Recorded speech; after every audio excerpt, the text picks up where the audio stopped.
Okay, so the seven have left Labour. What does this mean? What are they going to do? This could be a crushing blow for Labour. Should there be a general election? There should be, but it's not a guarantee. Should there be a general election soon, you do need a certain number of seats in order to get the majority of Parliament in order to become the government.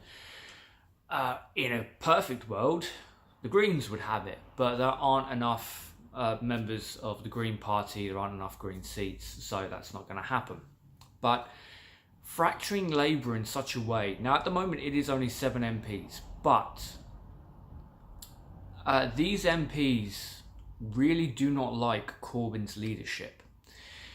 And as far as I can see, they don't like Corbyn's leadership because they are very much Blair's Labour, New Labour. In fact, New Labour is one of Margaret Thatcher's proudest accomplishments. I'm paraphrasing, but that's something she was very, very proud of. The fact that she, directly, indirectly, was responsible for New Labour. And New Labour, Tony Blair's Labour, Gordon Brown's Labour, was like Diet Coke. It's not as bad for you as Coke, but it's still pretty damn poisonous. Now, in the few statements that these people have given, they've done a mix. So they've come out with great sound bites like, don't compare us to the status quo. The status quo does not work anymore. And some of them are anti-Brexit, which again, I'm in favour of stopping Brexit, but you can't just stop it. You need people to understand why Brexit is a bad idea. Jeremy Corbyn wants out of the EU, but he still wants access to the single market. And when you look at the facts from a non-biased perspective, that is a good thing because the majority of our money, of this country's wealth, is built on the European Union. It's built on using the single market. So when we leave that, bear in mind that the Tories, Tony Blair's Labour and Conservatives have been selling off our industries. Well, we need a way to make money. And essentially what this comes down to is we've decided to take half our paycheck and work 3 times as many hours, potentially losing almost all of our customers. It's not a perfect analogy, but it is one that's damn close to it. And these 7 have come out with things like they're waiting for Tories to join them. Now, I'm all for the Conservative Party splitting, and Brexit is one of those things where it does play on emotion rather than cold, hard facts. But the fact that these people are waiting for Tories to back them should instantly sow the seed of distrust in them. They've come out and attacked Corbyn, saying things like his economic policies and what he wants to do is not realistic. Well, let's look at why it's not realistic. It's not realistic because they are backed by wealthy people. They are wealthy people themselves. Wealthy people have been given an easy ride for many years now. Now, I'm not criticizing someone who builds their way up. I'm not criticizing someone who's born into wealth. What I am criticizing is that the government gives wealthy people more opportunities and more handouts than they give people who are on the lower end of the spectrum.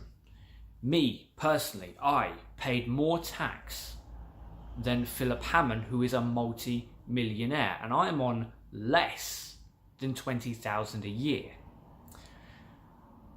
The simple fact that they say that Corbyn's policies are unrealistic means that they are not willing to tax multi-millionaires a fair and reasonable tax rate. Now, I know it's been said before, everyone condemns Jeff Bezos. Well, if he paid a little more, then there wouldn't be any money for him left and he'd go bankrupt and all that bullshit, to be quite frank. Well, last year he paid no tax in the UK or in the US. Amazon paid no tax last year here and in the US, and it's been like that for several years. And yet the government still gives people like Bezos, like Alan Sugar, like Philip Hammond, a ton of handouts. And that is why our education is failing. That's why there's no money for our education, because it's not getting funded, because all the money is coming from people who earn less than 30,000 a year. We also have this added little bonus of them not actually registering as a political party and as more of a private company. This sets up a huge issue, because while they say they're not technically a political party and half and half, that does mean that they can take money from oil companies, for example. So, excuse me, I criticise Theresa May because since she took office, her party, under her leadership, has taken over £300,000 from fossil fuel industries. And that is why fracking has resumed in the UK, despite the fact that it has been largely banned in most of Europe. But Theresa May got a massive payout, and that's why fracking's back. Well, let's say that these companies now decide to go into this new 7 split. Well, we've already seen what happens when a centrist group gets funded by multi-millionaires with seedy interests. Fracking does continue. You only have to look at America to see how toxic fracking is. You only have to look at American lobbyists and American companies to see how much they want to destroy the actual world that we live in.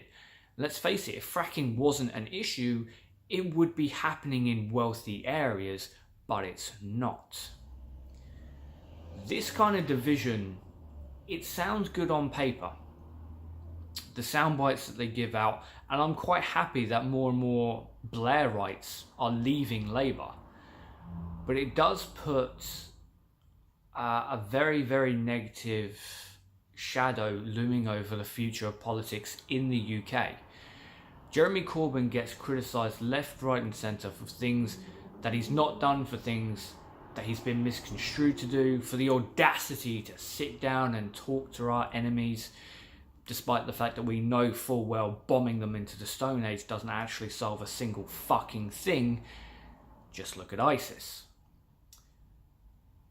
But this diversion, this breakaway, this could be the end of Corbyn's Labour, which would be a horrible thing, because whether or not you like the man, the overwhelming majority of negative press that you hear from him comes from people who will actually have to pay a decent amount of tax, because Corbyn does want children to have an actual education, because he does want our NHS to flourish, because he does want our police officers and our service members to be fully equipped and fully supported. Whereas Theresa May, Tony Blair, the Seven that have split, and all these other prominent politicians who seem to get away with absolutely everything, they don't want that. They don't want to pay their fair share of taxes, despite the fact that they are obscenely wealthy and they pay for very little in their actual lives. So this is an interesting development. It has a lot of darker tones underlined, and we are just going to have to wait and see what happens. But given that this country is facing a no-deal Brexit, this is really an interesting time to split away from a party rather than fighting within the party to actually get the change you want. Honestly, I don't know what's going to happen next. It would be interesting and fascinating if there wasn't so many dark implications hanging over us because of it.